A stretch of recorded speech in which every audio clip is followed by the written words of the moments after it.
মনে হয় যেন ওকে শাসাচ্ছে। এই কি করবি দেখি তো, মানে অনেকগুলো ছেলে পেলে আমাদের গায়ে আসে উড়ে পড়লো।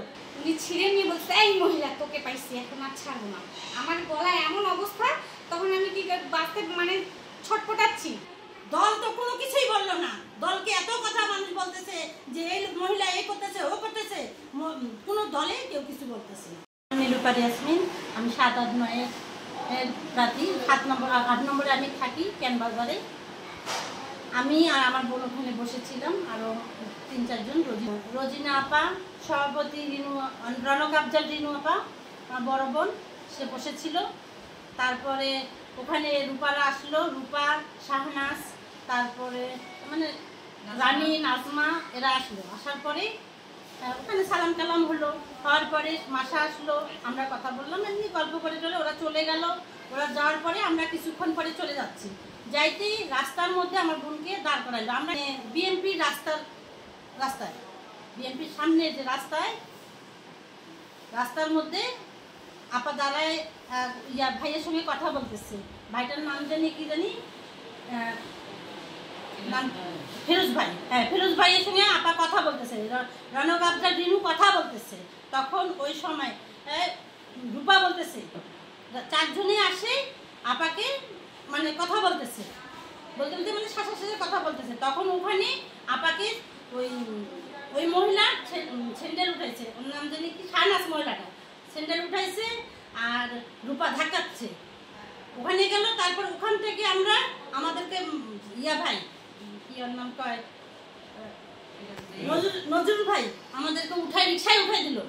রিক্সায় উঠায় দেওয়ার পরে ওখানে ওরা চিল্লাচিল্লি করছে। পরে আমরা কে বা কারা আমাদের ছেলেকে, ওর ছেলেকে মানে রানাকে কে জানি কল দিছে, ওখানে সবাই আসছে। আমরা ওখান থেকে শোনা পেয়ে আমরা আবার চলে আসছি পার্টি অফিসে আসার পরে আমাদেরকে আমরা ওদেরকে নিয়ে যাচ্ছি। তখন আপা বললো, রনক আফজাল রিনু বললো যে এখানে মিটিং হচ্ছে বাবা, জ্ঞানজাম করার দরকার নেই। তারপরেও ছেলেরা বলতেছে, না ওই মহিলা তোমার গায়ে হাত তুললো কেন, তোমার স্যান্ডেল দেখাইলো কেন, আমরা সেটা জানতে চাই। আর আমার বোন রনক আফজাল রিনু একটি কথা বলেনি কারোর সঙ্গে, যে মুখে তর্কাতর্কি করছে সেটাও পারেনি। না করার পরেও আমরা ওরা চলে যাচ্ছে, আমরা বলছি ওদেরকে থামাই, বাসা ধরে যাই। তখন আমার হাজব্যান্ড টিপু, আমি আর আমার বড় বোন রনক আফজাল রিনু রিক্সার মধ্যে উঠলাম, উঠে যাচ্ছি। ওরা থানার মোড়ে, অন্ধকার ওই জায়গাটা, থানার মোড়টাতে দাঁড়ায়, অনেক পোলাপান নিয়ে দাঁড়ায় আছে ছেলেপেলে, প্রায় 50 জন ছেলেপেলে হবে, আর মহিলা 25-26 জন হবে। আমাদেরকে দেখে বলছে, এই ধর ধর ধর বলে আমরা গাড়িটা কিন্তু অটোওয়ালাটা যাতে গ্যাঞ্জাম না হবে সে টানে নিয়ে যাচ্ছে। তার সামনে একটা ছেলে রেলের চাকরি করে, ছেলেটার নাম হলো রুবেল, সে তার সামনে দাঁড়ালে তখন অটোওয়ালা তো দাঁড়ায় যাবে। সে দাঁড়ার পরে আপাকে রূপা করলো কি, টানে ধাক্কায় বার করলো, পারে একদম ঘুষির উপর ঘুষি একদম লাথি দিচ্ছে। হ্যাঁ, এই তুই আমাকে মারার জন্য পার্টি অফিসে কি নিয়ে গেছি, লোক পাঠাই দিছি, লোক আমার কি গবেষণা করার জন্য, এই কি করবি দেখি তো, মানে অনেকগুলো ছেলে পেলে আমাদের গায়ে আসে উড়ে পড়লো। আমার হাজবেন্ড তো আমাকে আমার বোনকে সাপোর্ট করতেছে, আমরা মোবাইল করতে পারতেছি না। আমার হাতে বালা ছিল, স্বর্ণর বালা, সেই বালাটা আমার হাত থেকে টানে নিয়ে, দেখেন আমার অবস্থা দেখেন হাতের, সেই বালাটা টানে নিয়ে গেছে। নেওয়ার পরে আমার ব্যাগে ছিল 20,000 টাকা, আমি কানের টপ বানার জন্য রাখছিলাম, সে টাকাটাও আমার নিচে। আপার মোবাইল আমার কাছে ছিল, আপার ব্যাগের মধ্যে 50,000 টাকা ছিল, সে টাকাটা পর্যন্ত ওরা ব্যাগ ট্যাগ আমার ছিঁড়ে টেনে নিয়ে নিচ্ছে। নেওয়ার পরে যখন আমাদেরকে সাপোর্টে, তখন বাচ্চারা আমাদের চলে আসছে, ওর বউ যখন ধরছে, ওর বউকে ধরছে, ওর বউয়ের গালার চেন কানে ছিঁড়ে নিচ্ছে। নেওয়ার পরেই ওইখানে তো গ্যাঞ্জাম হওয়ার পরে আমাদেরকে সেই করলো, মানে আমার রনক আফজাল রিনুকে রূপা সেই মাইর দিল। ওই মহিলা সহ 5টা মহিলা, রানী ছিল, রূপা ছিল, শাহনাজ ছিল, তারপরে নাজমা ছিল, তারপরে ছেলেগুলা, আর ওই 7 নম্বর ওয়ার্ডের ছেলেটার নাম হলো সাদ্দাম। এই সাদ্দাম এই সৃষ্টি করছে, মারামারি সৃষ্টিটা। সাদ্দাম ওখানে আমার বোনের সামনে হাত তুলছে, রনক আফজাল রিনুর সামনে বলতেছে, মহিলা দলকে তোমরা চর মারতে পারো না, রিনু রূপাকে বলতেছে, এই মহিলা দলকে চর মারতে পারো না, তুমি চর মারে কথা বলতে পারো না। সে কি মহিলা দলকে মারতে পারে? সে কোন দল থেকে আসুক আর না আসুক, তাদেরকে দেখার আছে? সে যে আওয়ামী লীগের ছেলে, মহিলাগুলোকে নিয়ে বেড়াচ্ছে, ক্যাডার করে দিচ্ছে, সবার মারা ধরা, এটা কি? এগুলা কি নলেজে পড়ে না? কারো সন্ত্রাস করতেছে, এটা করতেছে, ওটা করতেছে, কি এটা সন্ত্রাসী জায়গা? শহীদপুর একটা সন্ত্রাসী জায়গা? হ্যাঁ, এর বিচার আমরা চাই। এর বিচার না হলে তারপরে শহীদপুরে দেখবো যে মানুষ আছে কিনা, সেটাও আমরা জানতে চাই, যে মানুষের ন্যায় অন্যায় প্রতিবাদ করতে পারে কিনা পারে। দল তো কোনো কিছুই বললো না। দলকে এত কথা মানুষ বলতেছে যে এই মহিলা এই করতেছে, ও করতেছে, কোনো দলে কেউ কিছু বলতেছে না। কি সে কি শের হয়ে আসছে? সে কি শের হয়ে আসছে? একটা সভাপতিকে মানে কোন আইনে আছে, কোন আইনে আছে? আমার জানে হ্যাঁ, ওরা শুনে চলে গেল।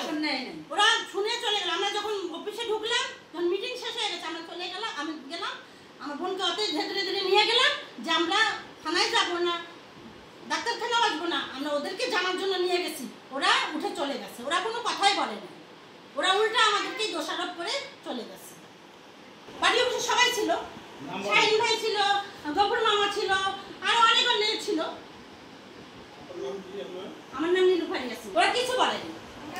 আমরা গেছি না, আমারই কিন্তু আমি আমার শাশুড়ি তো কান্না করে ব্যস্ত, তখন আমি বললাম আপনার বহিষ্কার করবেন, চিল্লাচিল্লি করতে মানা করতে। আমি বললাম একটা মাকে মারছে, তার সন্তানটা কি আর যা হাসপাতালে ছিল, তো ওনার টাকার জন্য আমার শাশুড়ির কাছে 50,000 টাকা ছিল, সেটা নিচ্ছে। আমরা যখন পার্টি অফিস থেকে আমাদেরকে আমার শাশুড়ি বুঝাই নিয়ে আসতেছে যে বাবা কোনো গন্ডগোল করার দরকার নেই, আমরা ভদ্র ফ্যামিলি, আমাদের কারো গায়ে হাত তোলার দরকার নেই, তো আমরা বুঝে শুনে চলে আসতেছি।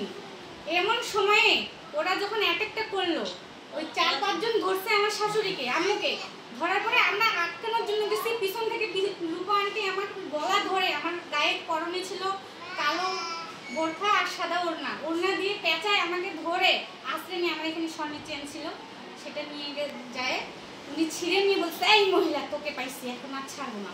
আমার গলায় এমন অবস্থা, তখন আমি কি বাঁচতে মানে ছটপটাচ্ছি। তখন আমার মামা শ্বশুর আমাকে আসে বাঁচায়, ওনাকে বলতেছে ছাড়েন, ও একটা মেয়ে মানুষ, ও কি করছে আপনাদের দোষ, আপনারা ছাড়েন, ছাড়ে দিচ্ছে।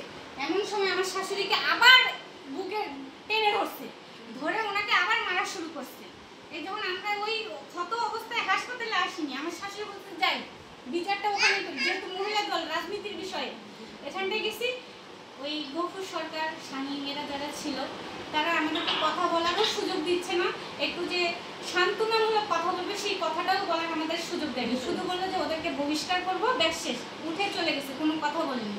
সে সময় আমার শাশুড়ি সেন্সলেস হয়ে পড়ে গেছে। এই যে উশৃঙ্খলতা চলতেছে, উনি তো শুধু একবার না দুইবার না, ওনার নামে অনেক রেকর্ড আছে, ব্যাড রেকর্ড আছে। রূপা সাধারণ সম্পাদক মহিলা দলের রূপা, ওনার তো আছে অনেক ব্যাড রেকর্ড। এখন কথা হলো সেগুলো আমরা যদি সাইডে রাখি, ওনার দলীয়ভাবে বড়, সম্মানী বড়, বয়সে বড়, তার সভাপতি, সে যে তার সভাপতির গায়ে হাতটা তুললো, আমরা এর সুষ্ঠু বিচার চাই এবং ওনাকে দল থেকে বহিষ্কৃত করা হোক, এটাই চাই।